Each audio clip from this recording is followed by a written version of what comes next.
पुणी ओडिशा रे अमित शाह 4टी स्थान रे माराथन प्रचार दलीय प्रार्थी जोरदार प्रचार चलाई। केंद्र गृहमंत्री संबलपुर पीएचडी पड़िया रे आयोजित विराट जनसभा को संबोधन करुछंती शाह। कला और संस्कृति के आधार पर ओडिशा में एक सरकार बनने जा रही है, एक सरकार बनने जा रही है। भाइयों बहनों, आज मैं बताने आया हूं, मैं जहां जहां जाता हूं वहां लोग कहते हैं अमित भाई हमारे सांसद को आप मिनिस्टर बना देना। स्वाभाविक है, परंतु संबलपुर वालों, मोदी जी ने आपके यहां बना बनाया मिनिस्टर भेज दिया है, धर्मेंद्र प्रधान को भेजा है। हमारे जितने भी प्रत्याशी यहां पर बैठे हैं, मैं सबकी सीटों का जायजा लेकर कहता हूं, इस बार ओडिशा में ऊपर भी कमल खिलने वाला है और नीचे भी कमल खिलने वाला है। भाइयों बहनों, पूरे देश भर में दक्षिण, पश्चिम, उत्तर, उत्तर पूर्व, मध्य और अब ओडिशा में आया हूं। 5 चरण के चुनाव समाप्त हो गए हैं। मेरे ओडिया भाइयों बहनों, 5 चरण का परिणाम जानना है क्या? जरा जोर से बोलो, जानना है क्या? देखो भाई, 5 चरण में मोदी जी 310 क्रॉस कर गए हैं। अब छठा और 7वां 400 पार का है। आपको मोदी जी ने 400 पार कराना है। भाइयों बहनों, देश भर के मतदाताओं के लिए सिर्फ 400 पार का लक्ष्य है, मगर मेरे ओडिया भाइयों बहनों के लिए 400 पार अकेला नहीं है। इसके साथ साथ विधानसभा में भी 75 से ज्यादा सीट कर यहां कमल खिलाना है। भाइयों बहनों, ये जो चुनाव है, एक और तो देश को सुरक्षित करने का चुनाव है, देश को समृद्ध करने का चुनाव है, मोदी जी को तीसरी बार प्रधानमंत्री बनाने का चुनाव है, और दूसरी ओर हमारे ओडिशा को समृद्ध करने का चुनाव है। हमारी ओडिया भाषा, साहित्य, कला, संस्कृति, इसके सम्मान को फिर से प्रस्तावित करने का चुनाव है, और महाप्रभु जगन्नाथ की परंपराओं को सम्मान और जीवित रखने का ये चुनाव है। मोदी जी ने हमेशा ओडिया भाषा, संस्कृति, उसका गौरव किया। भाइयों बहनों, मोदी जी ने हमारी ओडिशा की ही गरीब आदिवासी के घर की बेटी द्रौपदी मुर्मू को राष्ट्रपति बनाकर समग्र ओडिशा का सम्मान करने का काम नरेंद्र मोदी जी ने किया। G20 का सम्मेलन हुआ, दुनिया भर के नेता मोदी जी के साथ हाथ मिलाकर फोटो खिंचाते थे, दुनिया भर के नेता। इसके पीछे तस्वीर कौन सी थी? हमारे कोणार्क के सूर्य मंदिर की तस्वीर के सामने मोदी जी ने हाथ खींचा है। कोणार्क का सूर्य मंदिर आज दुनिया भर में प्रसिद्ध हुआ। भाइयों बहनों, ये ओडिशा की सरकार महान पाइका विद्रोह को, पाइकाओं के स्वतंत्र संग्राम को भुलाने का काम कर रही है। मोदी जी ने पाइका सम्मान में एक सिक्का और डाक टिकट जारी कर पाइका संघर्ष को दुनिया भर में प्रसिद्ध करने का काम किया। ये बीजेडी की सरकार है। मैं आज नवीन बाबू को कहने आया हूं, नवीन बाबू, आप बाबूशाही ओडिशा पर थोप रहे हो। आपने ओडिया जनता का अपमान किया है। संस्कृति, अस्मिता और ओडिया स्वाभिमान का गला घोंटने का काम नवीन बाबू कर रहे हैं। मुझे बताओ संबलपुर वालों, ये महान उत्कल प्रदेश पर कोई तमिल बाबू शासन कर सकता है क्या? अरे जोर से बोलो, कर सकता है क्या? मैं आज कह कर जाता हूं, उत्कल भूमि पर शासन उत्कल भूमि की संतान ही करेगी जो ओडिया भाषा में बात कर सके।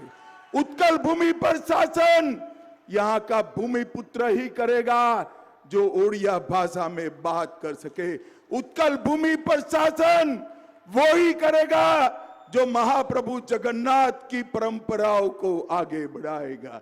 भाइयों बहनों, ये जगन्नाथ जी की संस्कृति और परंपरा को पर्यटन के नाम से समाप्त करने में लगे हैं।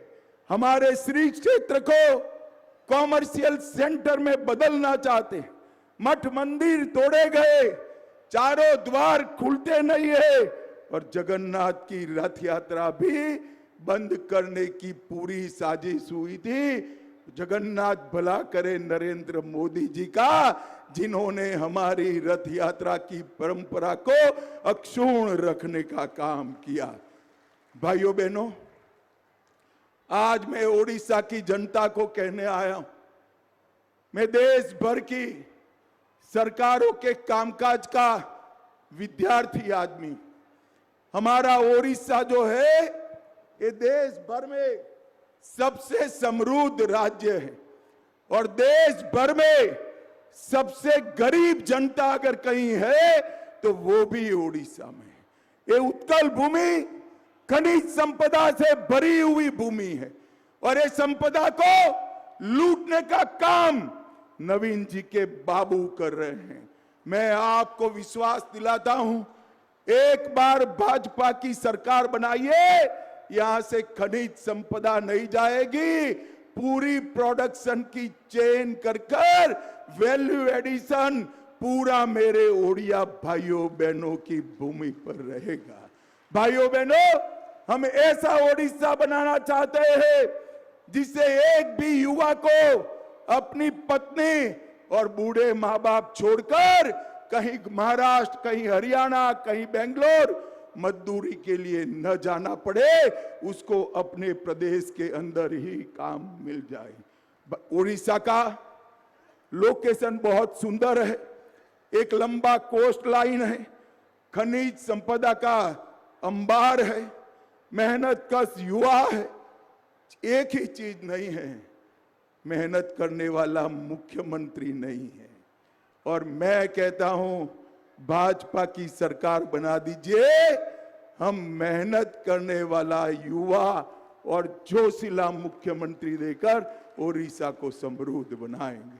भाइयों बहनों, ये पश्चिमी क्षेत्र के लिए हमेशा बीजू सरकार ने अन्याय किया है। मैं आज कहकर जाता हूं, समग्र ओडिशा का सम विकास हो, इसके लिए भारतीय जनता पार्टी कटिबद्ध है। आज भी 27 लाख परिवारों के पास घर नहीं है। मोदी जी ने जब पानी देना शुरू किया, उसके पहले तक सिर्फ 3.5% लोगों के पास पानी था। आज भी 26 लाख परिवारों में पानी नहीं है। आज भी 6,400 गांव सड़क से कटे हुए हैं, 8,000 स्कूल बंद हो गए और विकास के पायदान में, ईज ऑफ डूइंग बिजनेस में हमारा उड़ीसा 29वें नंबर पर है। भाइयों बहनों, ये नवीन बाबू की सरकार जो है ना, ये झोलों की सरकार है।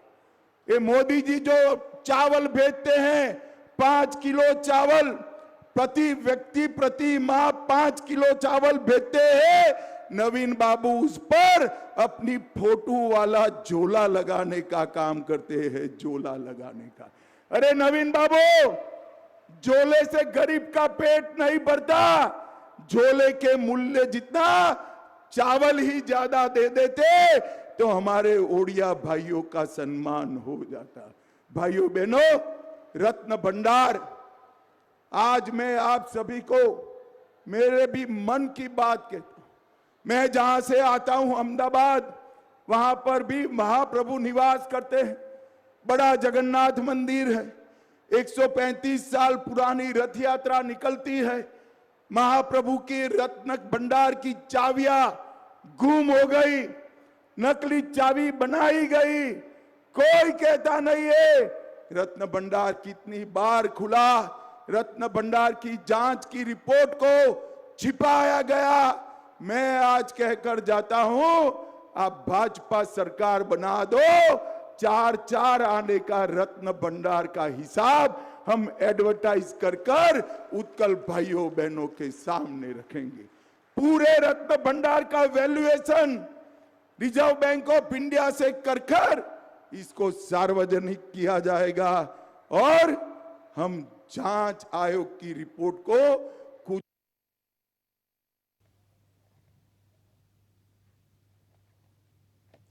ये सीधासलख चित्र आपण देखुंट संबलपुर रु पीएचडी पड़ियारू ये चित्र अमित शाह संबोधन करुछंती, निर्वाचनी प्रचार रे जोग देछंती एवं दलीय प्रार्थी अर्थात केंद्र मंत्री धर्मेंद्र प्रधान का पई प्रचार करुछंती एवं विपुल मात्रा रे भोट देबा पई अपील मध्य करिछंती। ये सीधासलख चित्र आपण देखुछंती संबलपुर रे शाहंक प्रचार।